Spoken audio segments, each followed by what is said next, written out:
로마서 1장 24절에서 32절 말씀, 마지막 절까지 교독합니다. 그러므로 하나님께서 그들을 마음의 정욕대로 더러움에 내버려 두사 그들의 몸을 서로 욕되게 하게 하셨으니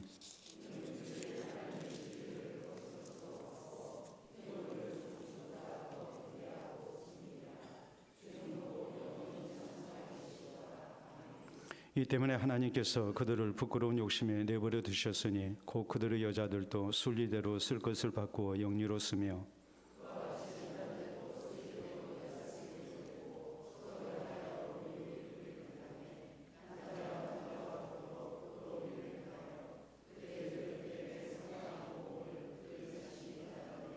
또한 그들이 마음에 하나님 두기를 싫어하며 하나님께서 그들을 그 상실한 마음대로 내버려 두사 합당하지 못한 일을 하게 하셨으니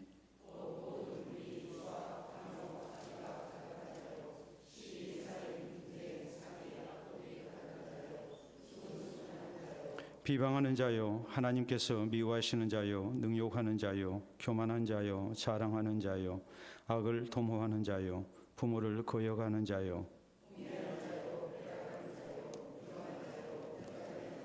그들이 이 같은 일을 행하는 자는 사형에 해당한다고 하나님께서 정하심을 알고도 자기들만 행할 뿐 아니라 또한 그런 일을 행하는 자들을 옳다 하느니라. 아멘. 오늘 로마서 강의 네 번째 시간입니다. 우리가 과거에는 이제 경험하지 못한 새로운 이제 문화를 많이 겪고 있는 그런 시대의 변화 속에서 우리가 살아갑니다. 그 가운데 하나 빼놓을 수 없는 것이 이제 반려견 문제, 반려묘 문제입니다. 개나 고양이 옛날에는 거의 그렇게 중하지 아니했거든요. 근데 지금은 이 개나 고양이를 이제 자기 가족처럼 이렇게 데리고 사는 사람들이 참 많습니다. 그렇기 때문에 개라고 하지 않죠. 개 XX 혹은 강아지 이런 식으로 말하지 않고 이제 뭐라고 그러나요? 자기 자식이라고 그래요. 자기가 엄마고 또 아빠라고 얘기를 합니다.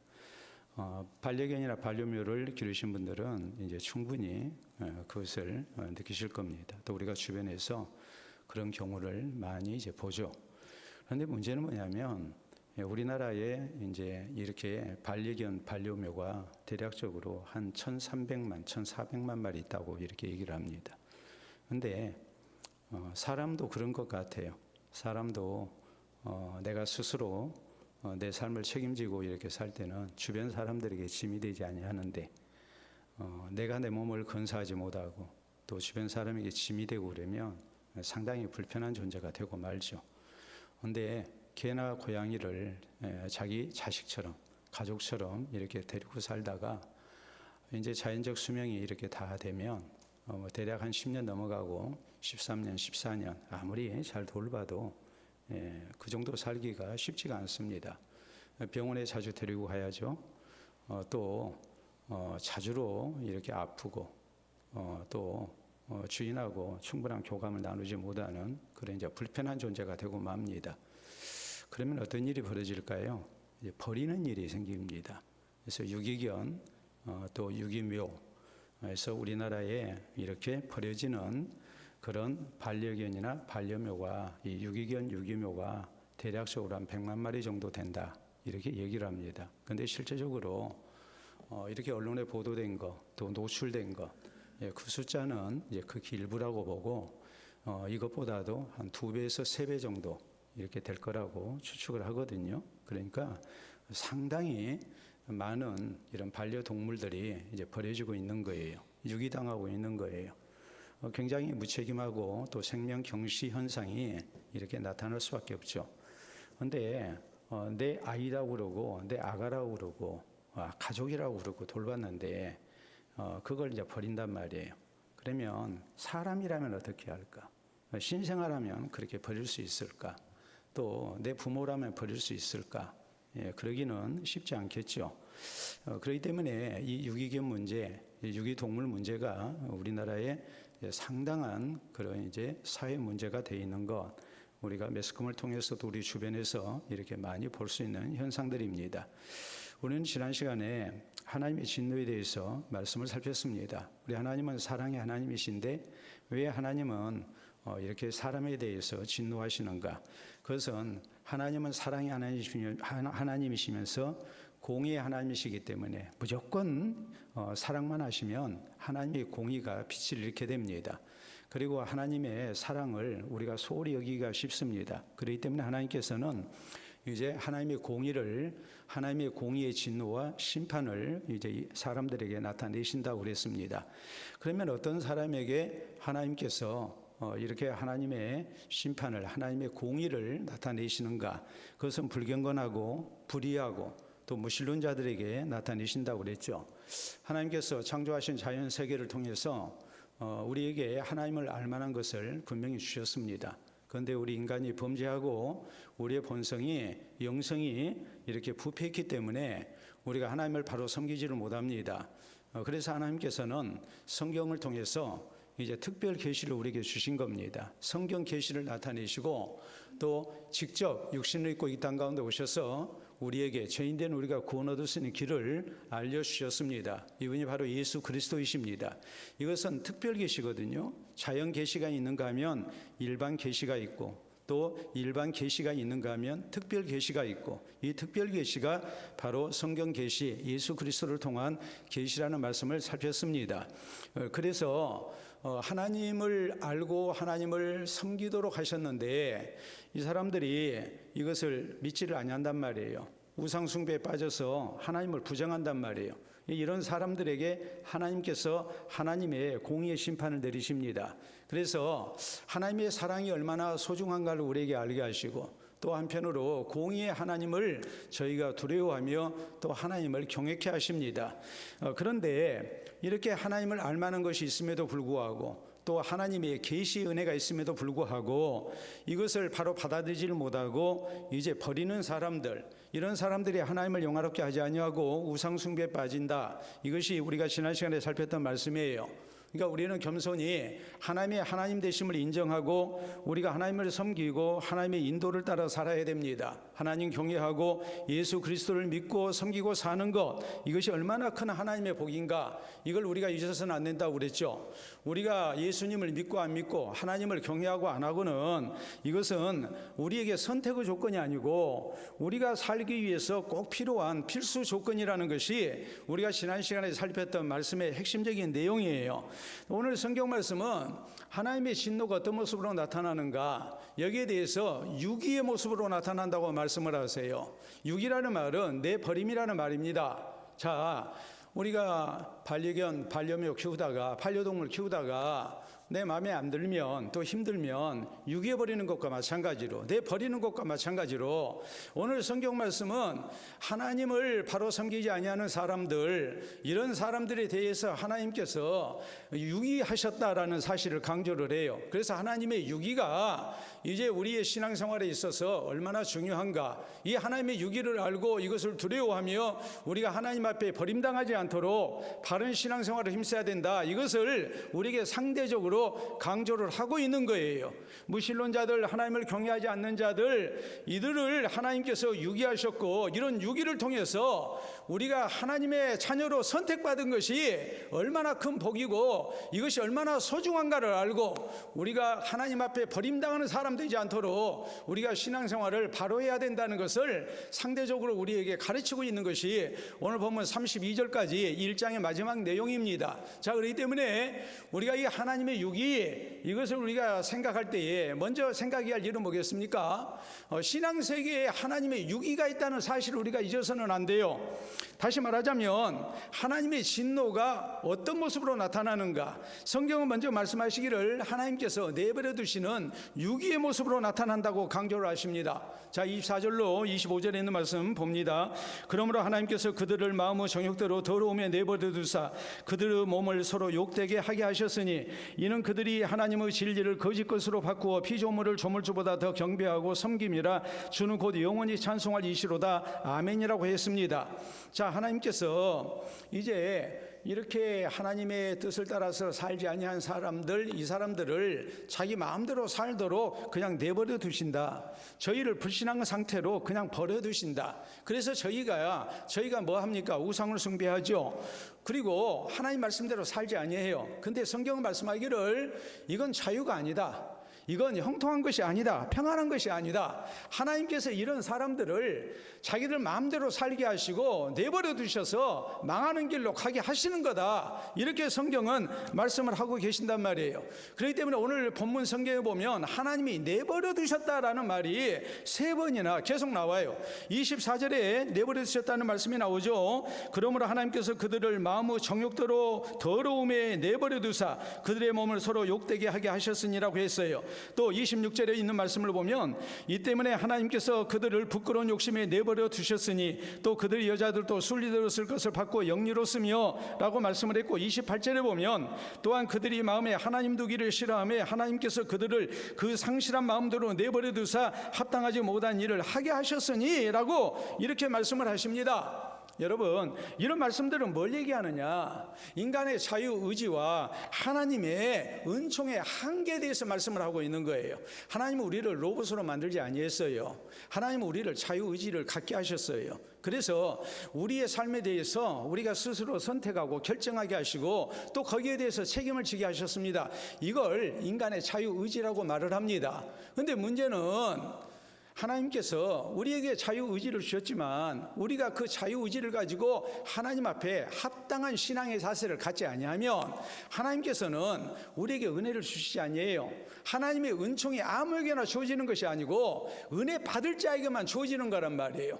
은총에 한계가 있어요. 하나님의 은혜가 무한정 모든 사람에게 다 주어지는 것이 아니라 일부에게만 주어지는 거예요. 이게 은총의 한계예요. 자, 그렇기 때문에 우리가 잘 아는 대목이 있죠.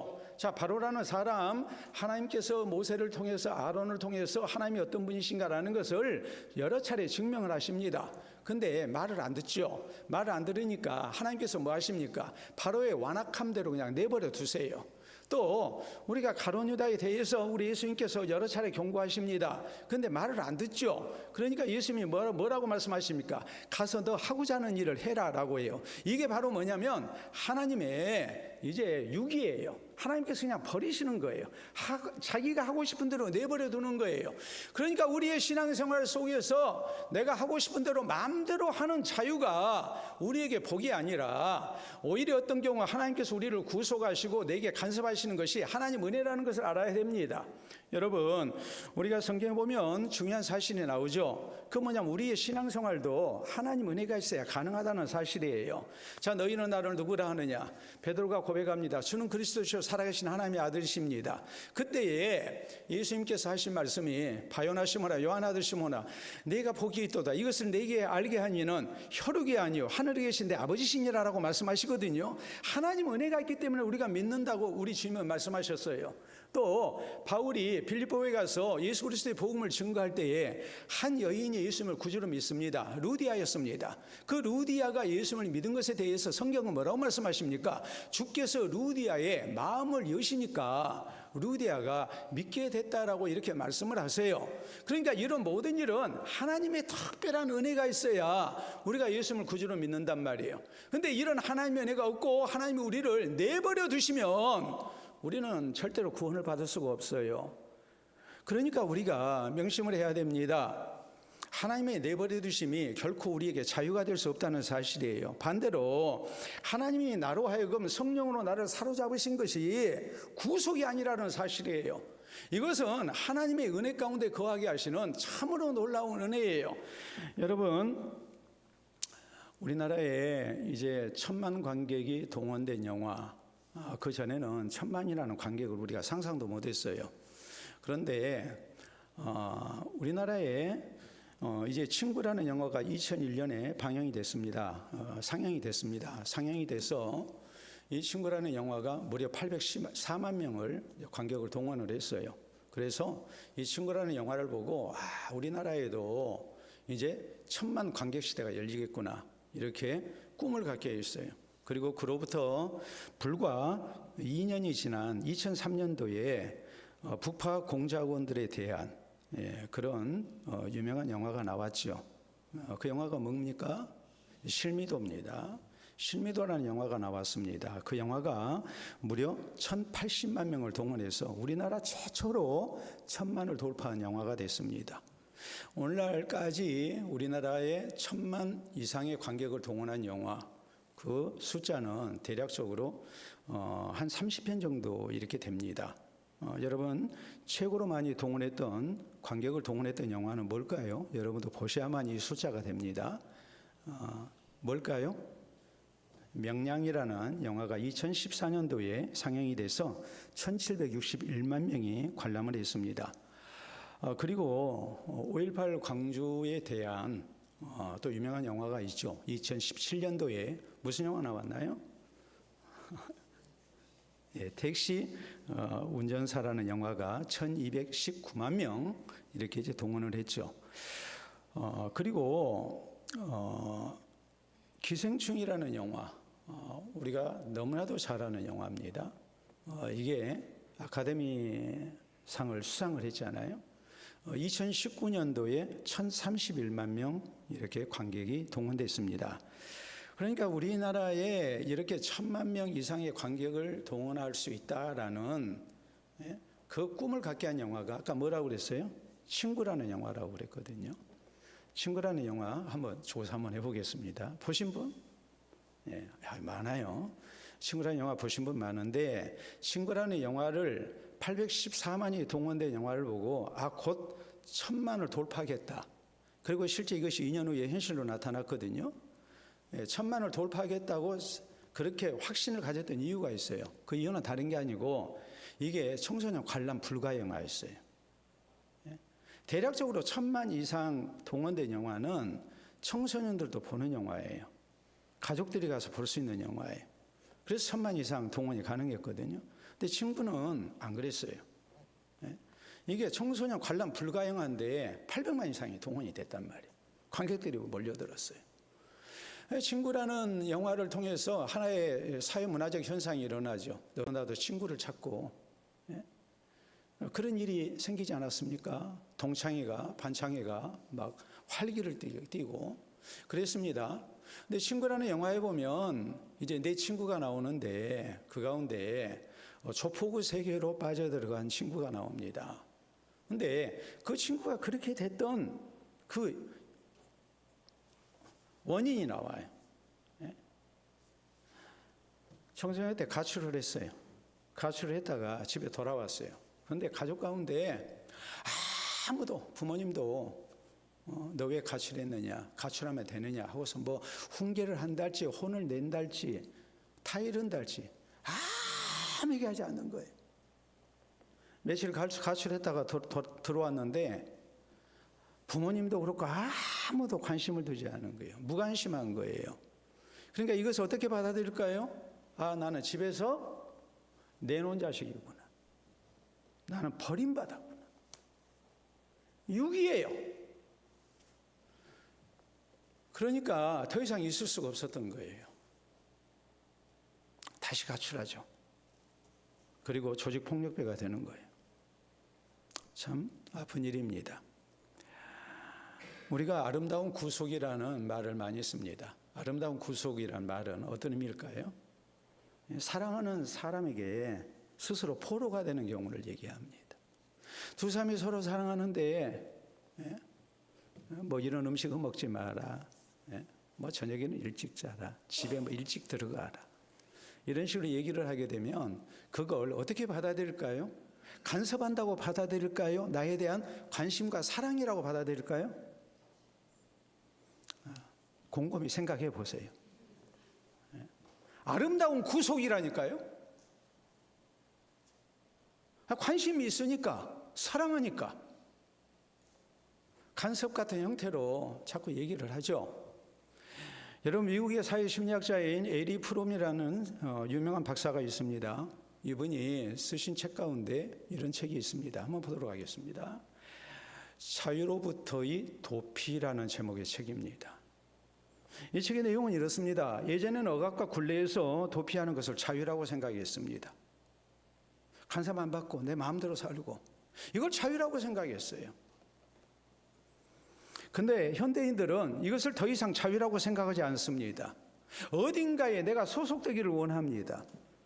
그러다 보니까 학연을 따지죠. 또 고향을 따지죠. 지연을 따집니다. 혈연, 가족관계를 따집니다. 성씨만 같아도 친밀감을 느껴요. 자꾸 족보를 따져요. 거기에다가 직장이라는 또 동아리가 있어요. 그래서 소속감을 갖고 내 정체적인 그런 입장을 더욱더 굳건히 하기를 원해요. 내가 누군가. 그래야만이 안전해요. 또 이런 구속을 통해서 내 마음에 안정감을 가질 뿐만이 아니라 불안한 세상으로부터 보호받기를 원해요. 그렇기 때문에 에리 프롬이라는 사회 심리학자가 자유로부터의 도피를 현대인은 꿈꾼다 그랬어요. 자유롭기를 원하지만 그게 아니죠. 우리도 교회 생활하면서 그러잖아요. 내가 교회를 한 달도 안 나와도 아무도 관심 주지 않고 그러면 소외감을 느끼잖아요. 그러니까 우리가 서로 돌아봐야 되고 서로 살피고 해야 돼. 자유라는 게 항상 좋은 것만은 아니에요. 하나님께서 우리를 내버려 두시는 것, 하나님의 유기가 절대 자유가 아닙니다. 이건 복이 아닙니다. 이건 다른 형태로 나타나는 하나님의 진노와 저주예요. 우리가 사람에게 관심 밖으로 벗어나는 것도 사람에게 내버려진 것도 참 서운한 일인데, 견디기 힘든 일인데 하나님이 내게 관심이 없어요. 하나님이 나가고자 하는 대로 그냥 내버려 두세요. 얼마나 큰 불행입니까? 그렇기 때문에 하나님께서는 나를 버려두시지 않습니다. 나를 사랑하시기 때문에 성령의 은혜로 예수 그리스도를 구주로 믿게 하십니다. 하나님의 자녀가 되게 하신 겁니다. 이것이 얼마나 큰 하나님의 복인가를 우리가 믿어야 돼. 자꾸 신앙생활하다 힘들면 내가 어쩌다 예수를 믿어서 어쩌다 교회 다녀서 내가 오늘 이 고생한가 모르겠다 그러지 말고, 이것이 얼마나 하나님의 큰 사랑이고 은혜인가를 우리가 알아야 된단 말이에요. 우리가 자꾸 신앙생활하면서 자꾸 도망가려는 습성이 있어요. 이건 절대 신앙적인 모습이 아니에요. 우리 하나님 안에 거하는 것, 하나님의 관심과 사랑 속에 거하는 것, 이것이 진짜 복이라는 것을 알고, 우리 하나님의 저주가, 하나님의 진노가 하나님의 유기로 나타난다는 사실을 우리가 생각하면서 오히려 신앙생활에 우리가 불편을 느끼게 될 때, 부담감을 느끼게 될 때 이것이 얼마나 감사한 일인가를 생각하고 우리가 하나님 안에 거하게 되면서는 성도 되기를 힘쓸 수 있기를 바랍니다. 다음 우리가 생각해야 할 것은 하나님께서 내버려 두시면 어떻게 되느냐라는 거예요. 자, 아까 반려동물들 봤습니다. 유기견들 봤습니다. 여러분, 주인이 사랑하고 예뻐하면 참 보기 좋죠? 근데 유기견들 보세요. 깨치지 해가지고 보면은 버림당했다는 것을 알 수 있잖아요. 하나님이 버리셨습니다.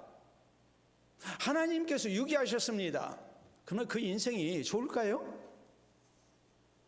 하나님의 저주가, 하나님의 징벌이, 하나님의 내버림, 유기로 나타난다고 그랬는데 하나님이 유기하시는데 그 결과가 좋겠냐고요. 절대 좋을 수가 없는 거죠. 그래서 24절로 32절에 있는 말씀, 우리가 오늘 살필 말씀을 보면 하나님의 유기의 결과로 나타난 21가지 죄악이 나옵니다. 이걸 우리가 분류를 하면 크게 세 종류의 유기가 나타납니다. 하나님의 버리심이 나타나요. 자, 먼저 24절, 25절 종교적인 버려둠이 나옵니다. 그러므로 하나님께서 그들을 마음의 정욕대로 더러움에 내버려 두사 그들의 몸을 서로 욕되게 하게 하셨으니 이는 그들이 하나님의 진리를 거짓 것으로 바꾸어 피조물을 조물주보다 더 경배하고 섬김이라. 주는 곧 영원히 찬송할 이시로다. 아멘. 그랬습니다. 하나님은 영원히 찬송받으실 주님이신데 하나님이 이 세상 창조를 나타내시고 이런 것을 보고 하나님을 알만한 것을 우리에게 주셨음에도 불구하고 그걸 애써 부인하고, 그리고 이 사람들이 결국 뭐 하게 됩니까? 우상을 숭배해요. 하나님께서 종교적으로 신앙적으로 버리심을 당한 사람들, 하나님이 버려버리신 사람들은 우상을 숭배하는 거예요. 물론 우상을 숭배하다가 하나님의 특별한 은총으로 다시 돌아오는 사람이 많이 있어요. 그러나 현재 그가 우상 숭배를 하고 있다면 현 상태는 하나님께 버리심을 당한 상태라고 우리가 생각하면 틀림이 없습니다. 이걸 다른 말로 말하자면, 역으로 말하자면 우리가 오늘 교회 안에 있다는 것, 우리가 신앙 안에 있다는 것은 하나님께 유기된 상태가 아니라 하나님이 나를 사랑하시고 붙들고 있는 상태라고 우리가 믿어도 됩니다. 하나님의 버리심은 종교적 버리심으로 이렇게 우상숭배로 나타납니다. 그런가 하면 두 번째는 도덕적인 버려둠이 있습니다. 이건 타락입니다. 자, 26절, 27절 보면 이 때문에 하나님께서 그들을 부끄러운 욕심에 내버려 두셨으니 곧 그들의 여자들도 순리대로 쓸 것을 받고 영리로 쓰며 또 그와 같이 남자들도 순리대로 여자 쓰기를 버리고 서로 향하여 음욕이 불릴 듯하며 남자가 남자와 더불어 부끄러운 일을 행하여 그들의 그릇 때문에 상당한 보응을 그들 자신이 받았느니라 라고 말씀해서 이 때문에라고 말씀을 하셔서 이런 우상숭배가 성적인 타락으로 이루어진다. 당시 로마 사회를 지금 지적하고 있는 내용이에요. 로마 사회의 큰 죄악 가운데 대표적인 것이 뭐냐면 동성애였습니다. 남자와 남자 사이에, 여자와 여자 사이에 동성애가 만연된 사회였습니다. 결국 로마는 소돔과 고모라처럼 쇠퇴를 가져왔고 멸망을 맞이하게 됩니다. 로마 멸망의 큰 원인 가운데 하나가 바로 동성애였습니다. 그 다음에 하나님의 내버리심은 또 어떤 모습으로 나타나는가? 인격과 바른 가치관의 타락된 모습으로 나타나요. 자, 28절에서 32절 말씀 보도록 합니다. 또한 그들이 마음에 하나님 두기를 싫어하며 하나님께서 그들을 그 상실한 마음대로 내버려 두사 합당하지 못한 일을 하게 하셨으니 곧 모든 불의, 수악, 탐욕, 악의가 가득한 자요 시기, 살인, 분쟁, 사기, 악독이 가득한 자요 수군수군하는 자요 비방하는 자요 하나님께서 미워하시는 자요 능욕하는 자요 교만한 자요 자랑하는 자요 악을 도모하는 자요 부모를 거역하는 자요 우매한 자요 배역하는 자요 무정한 자요 무자비한 자라. 그들이 이 같은 일을 행하는 자는 사형에 해당한다고 하나님께서 정하심을 알고도 자기들만 행할 뿐 아니라 또한 그런 일을 행하는 자들을 옳다 하느니라라고 말씀합니다. 여러분, 사람으로서의 존엄을 지키지 아니하고 극도의 이기심을 나타내는 인격 파탄자로 이렇게 사는 모습이 된다는 말이에요. 29절에 있는 말씀대로 모든 불의, 추악, 탐욕, 악의가 가득합니다. 인간 내면의 바탕에 깔려있는 아주 악한 마음을 지금 지적하고 있어요. 그리고 시기와 살인과 분쟁과 사기와 악독이 가득합니다. 이 악한 마음이 외면적으로 나타난 모습을 지금 지적하고 있는 내용이에요. 그리고 30절에 보면 또 31절에 보면 이런 극도 이기심 가운데 이웃사랑을 외면하죠. 32절에 보면 하나님의 공의의 법 대신에 불의를 추구합니다. 그리고 하나님을 두려워하지 아니합니다. 가치관이 붕괴되고 타락한 모습으로 사는 이런 사람이 되고 만다고 성경은 말씀을 하세요. 여러분, 하나님을 향한 신앙이 얼마나 중요한가를 명심해야 돼요. 중요한 것은 뭐냐면, 분명한 사실은 뭐냐면 하나님을 향한 신앙이 있으면 바로 된 성도는 경건하게 살려고 했어요. 의롭게 살려고 했어요. 이웃을 사랑하고 존중하고 또 더불어 살려 하고 바른 가치관을 가지고 살려고 애를 씁니다. 그런데 하나님을 향한 신앙이 없으면 개인적으로나 사회적으로 아주 심각한 타락 현상이 나타나요. 나밖에 몰라요. 다툼이 많아져요. 그리고 도덕적 타락과 더불어서 불경건한 삶을 사는 것을 아무렇지도 않게 생각해요. 그러니까 이것이 얼마나 불행한 일인가를 생각해야 돼요. 우리가 성경을 보면 이스라엘의 흥망성쇠의 아주 중요한 원인은 국방력도 아니었고 경제도 아니었고 교육 문제도 아니었습니다. 하나님과의 관계였어요. 하나님을 경외하고 하나님을 바로 섬길 때는 이스라엘 사회가 건강했어요. 그런데 하나님을 바로 섬기지 아니하고 하나님과 관계가 틀어지면 불의한 세상이 됐고 또 도덕적으로 타락한 세상이 됐고 결국에는 하나님의 진노 속에서 또 하나님의 징벌 속에서 나라가 쇠퇴합니다. 그러므로 우리 예수님께서 구원받은 성도에게 말씀하신 것이 뭐예요? 마태복음 6장 33절에 보면 너희는 먼저 하나님의 나라와 그의 의를 구하라 그러세요. 우리가 요한삼서 1장 2절에 있는 말씀을 보면 우리의 삶 속에서 제일 중요한 것이 무엇인가? 제일 앞에 온 것이 와야 할 것이 무엇인가? 뭐라고 그러십니까? 사랑하는 자요. 내 영혼이 잘됨 같이 네가 범사에 잘되고 강건하기를 내가 간구하노라 그러잖아요. 우리의 영혼이 제일 중요하다. 우리의 영적인 부분이 하나님 앞에 바로 되지 아니하면 우리의 모든 삶이 이게 비틀어지게 돼 있는 거예요. 하나님께서 유기해 버리시면 그 삶이 절대 바로 될 수가 없어요. 그렇기 때문에 유명한 역사학자인 토마스 칼락이 이런 얘기를 했습니다. 바른 종교를 가진 민족과 나라가 흥하고 우상 종교를 가진 나라는 미개하고 또 이렇게 쇠퇴한 다른 나라에게 지배당하는 그런 세계 역사를 우리가 볼 수 있다라고 얘기합니다. 유명한 우리나라의 많은 국민들이 존경하는 인물 가운데 한 사람, 김구 선생이 이런 얘기를 했어요. 우리나라가 해방돼서 나라를 새롭게 세워야 되는데 사람들이 무질서하죠. 경찰서를 세워야 된다고 그럽니다. 네. 김구 선생은 그렇게 얘기하지 않았어요. 경찰서 100개를 세우는 것보다도 교회 하나를 세우는 것이 더 낫다 그랬어요. 왜요? 교회는 바르게 사는 것을 가르치니까. 우리가 신앙을 얘기할 때 종교라는 말을 씁니다. 종교. 종교의 뜻이 뭘까요? 마루 종자 그리고 가르칠 교자거든요. 인생의 가장 중요한 근본된 것을 가르치는 것이 종교예요. 우리가 종교 얘기를 많이 하는데 종교가 무슨 뜻인가를 우리가 바로 알아야 돼요.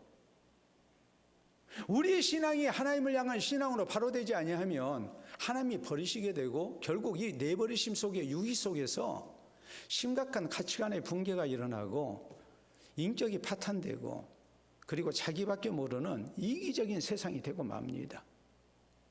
우리가 절대 하나님 앞에 바른 삶을 살 수가 없어요.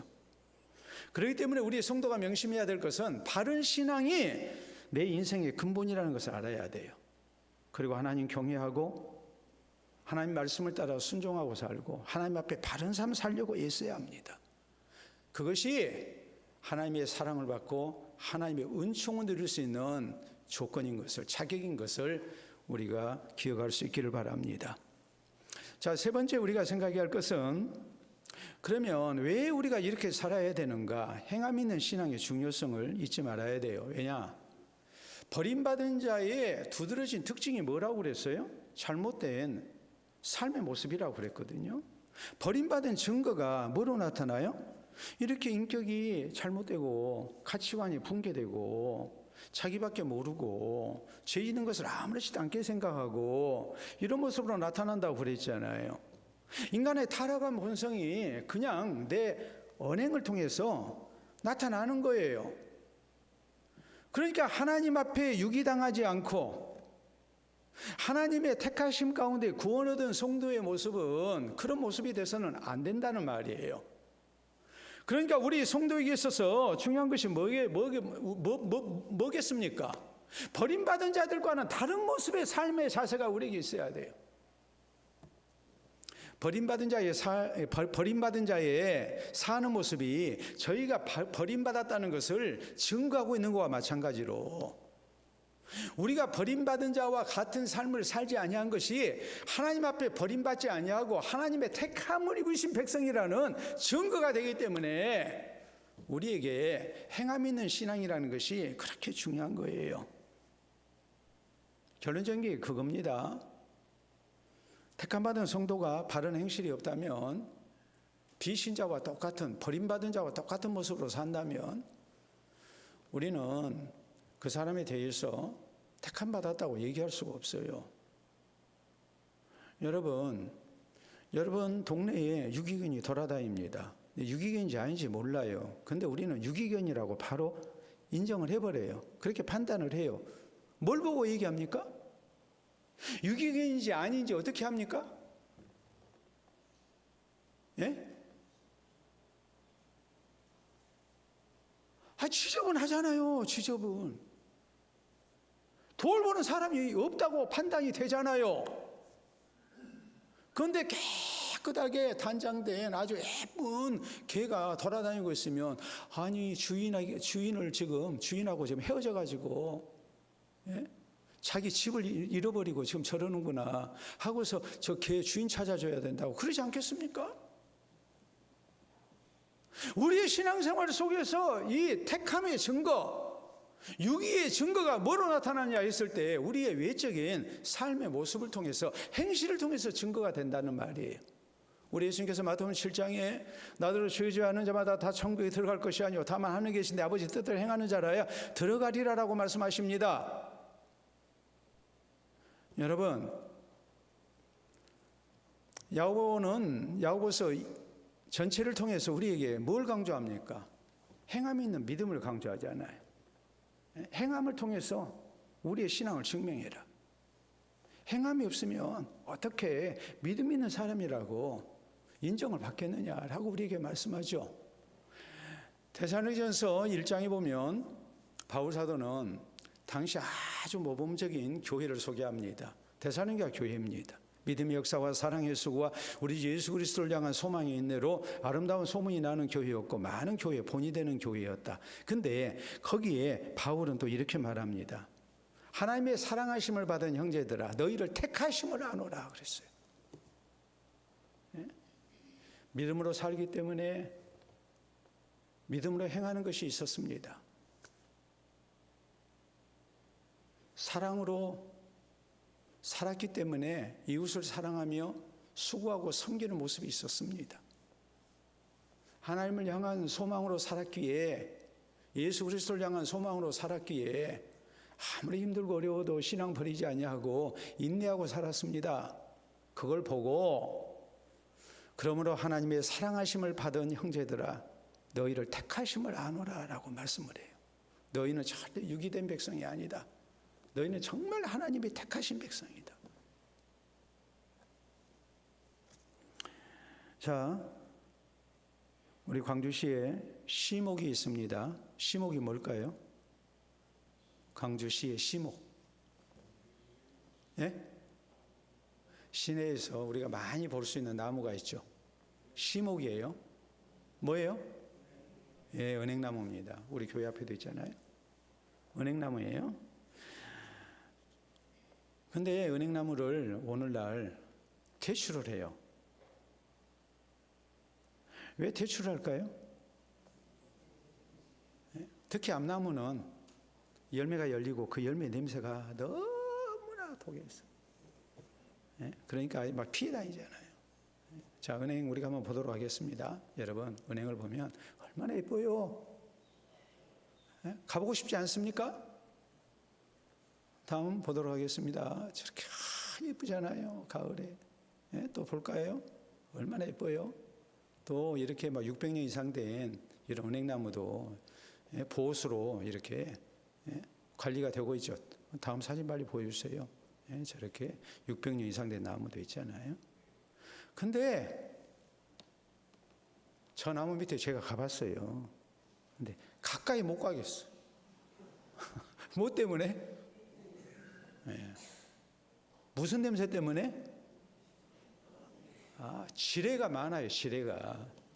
발목 지뢰가 너무 많아가지고 발로 밟으면 큰일 나요. 얼마나 아름다워요. 굉장히 아름답죠. 아름다운데 냄새가 나니까 못하겠어요. 교회 다니는 게 얼마나 멋있고 보기 좋아요. 이렇게 모여서 하나님 앞에 예배드리는 것이 얼마나 거룩하고 경건한 모습이에요. 그런데 그리스도인이 행실이 뒤따르지 아니하면 결국에 사람들이 코를 막습니다. 기피해요. 싫어해요. 옛말에 행실은 말보다 더 크게 말한다 그랬어요. 내 신앙이 입증되고 우리가 전도할 수 있는 길은 우리가 행함이 있는 신앙을 갖게 될 때 가능하다는 것을 잊어서는 안 됩니다. 분명한 사실은 선한 행실이 우리를 구원의 길로 인도하지 않습니다. 우리의 행실로 우리가 구원받은 게 아니에요. 오직 예수 그리스도의 십자가의 은혜 아니고는 우리가 구원받지 못해요. 믿음으로 우리가 구원받아요. 그러나 명심해야 될 것은 구원받은 성도는 당연히 선한 행실 가운데 살아요. 하나님의 말씀에 순종합니다. 바른 행실을 가지려고 노력합니다. 이것이 내가 하나님 앞에 택함 받았다는 증거가 돼요. 만약에 우리가 그것을 힘쓰지 아니하면 주변 사람들에게 그리스도의 향기를 바라는 사람이 아니라 악취를 풍기는 사람이 되면 이건 버림받았다고 얘기해도 크게 틀리지 않아요. 사람에게만 버림받은 게 아니라 하나님께 버림받은 증거가 될 수 있다는 것을 우리가 기억을 하고 구원받은 자로서 행함 있는 신앙이 얼마나 중요한가를 우리가 명심해야 됩니다. 자동차는 크게 두 개의 중요한 페달을 조작함으로써 운전이 가능합니다. 뭐가 있습니까? 가속 페달, 엑셀러레이터가 있죠. 또 하나는 뭐가 있습니까? 브레이크가 있죠. 급발진 사고가 일어납니다. 브레이크가 작동이 안 돼서 급발진 사고가 일어났다고. 자동차를 아무리 제어하려 해도 제어가 안 됐다고 얘기합니다. 큰 사고가 나죠. 그런 안타까운 일들을 우리가 또 많이 보죠. 근데 우리 인생을 놓고 볼 때 우리 인생도 잘 제어가 돼야 돼요. 하나님께서 우리를 제어해 주시는 것이 그것이 하나님의 복이라는 것을 우리는 명심해야 돼요. 하나님께서 나를 구속하지 아니하시고 나를 그냥 내버려 두시면 이것이 얼마나 큰 불행이고 저주인가라는 것을 우리가 기억해야 돼요. 우리는 뭐 해야 되겠어요? 하나님 은혜에 감사해야 됩니다. 하나님께서 나를 내버려 두지 아니하시고 성령님의 은혜 가운데 예수님을 구주로 믿게 하시고 구원받은 하나님의 자녀가 되게 하시고 하나님 붙들고 계신다는 것이 얼마나 감사한가를 우리는 잊지 말아야 돼요. 하나님을 향한 신앙으로 사는 것이 얼마나 중요한가도 잊지 말아야 돼요. 내 인생에 있어서 제일 중요한 근본이 무엇인가? 그건 하나님께 붙들려 사는 거예요. 하나님이 유기해버리시면 우리 인생이 밑바닥부터 흔들리게 돼 있어요. 우리의 가치관도 흔들리고 우리의 사는 모습도 잘못되게 돼 있고 결국은 인생이 멸망을 향해서 달려가게 돼 있습니다. 그러므로 하나님께서 오늘 나를 붙드시고 하나님 말씀 가운데 살게 하신 것, 이것이 얼마나 우리의 신앙을 지켜나가는데 소중한 것인가라는 것을 생각을 해야 됩니다. 오늘 내가 이 자리에 나와서 하나님 앞에 예배드리고 있는 것, 이것이 큰 복이라는 것을 알고 감사하고 우리가 바른 신앙생활을 힘쓸 수 있기를 바랍니다. 그래서 하나님께서 내버린 사람이 아니라 택하신 하나님의 자녀로 우리가 인정받고 또 다른 사람들을 구원의 길로 인도하는 아름다운 도구로 쓰임받는 우리 모두가 될 수 있기를 바랍니다. 우리 함께 기도합니다. 사람에게 버림당해도 우리가 좋지 않은 일인데 또 내가 아는 사람에게 버림당하지 않으려고 또 우리가 바른 삶 살고자 애쓰는데 하나님 앞에 버림당했어야 되겠습니까?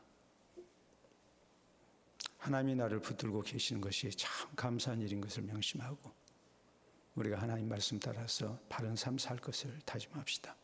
그래서 내가 하나님 앞에 버림당하지 않은 택함 받은 백성인 것을 우리가 증거하고 또 이 모습을 통해서 하나님께 영광이 되고 주위 사람들에게 덕을 세우는 가운데 또 예수 그리스도의 복음을 증거하는 하나님의 사람 될 것을 다짐할 수 있기를 바랍니다.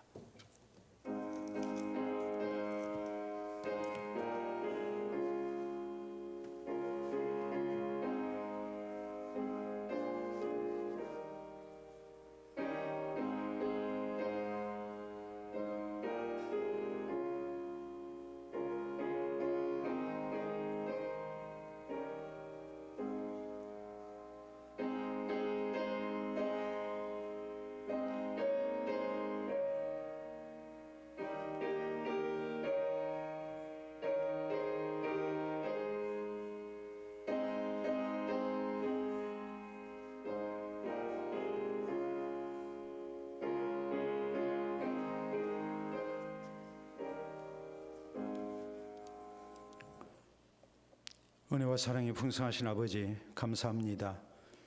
우리를 주께서 예수 그리스도 안에서 구원의 백성으로 불러주시고 오늘까지 하나님의 사랑 가운데 거할 수 있도록 은혜 주시니 감사합니다. 신앙생활하는 것이 우리 가운데 크신 하나님의 은총임을 다시 한번 깨닫게 하시사 우리가 신앙생활의 힘듦 속에서도 주를 잊지 않게 하시고 우리가 힘든 일도 마다하지 아니하며 주의 말씀 가운데 거하기를 힘쓸 수 있도록 해주시오니 감사합니다. 하나님께서 나를 붙들고 버리지 아니하시고 하나님 품 안에서 살게 하셨으니 항상 교회 가운데서 살게 하시고 하나님 말씀 가운데서 살게 하시고 하나님과 동행하는 모습으로 우리가 세상을 살게 하여 주시옵소서.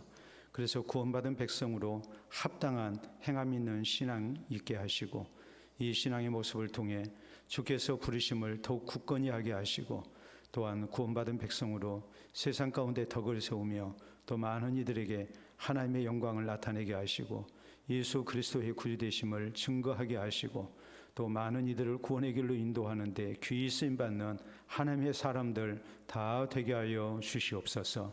감사하고 예수님 이름으로 기도하옵나이다. 아멘.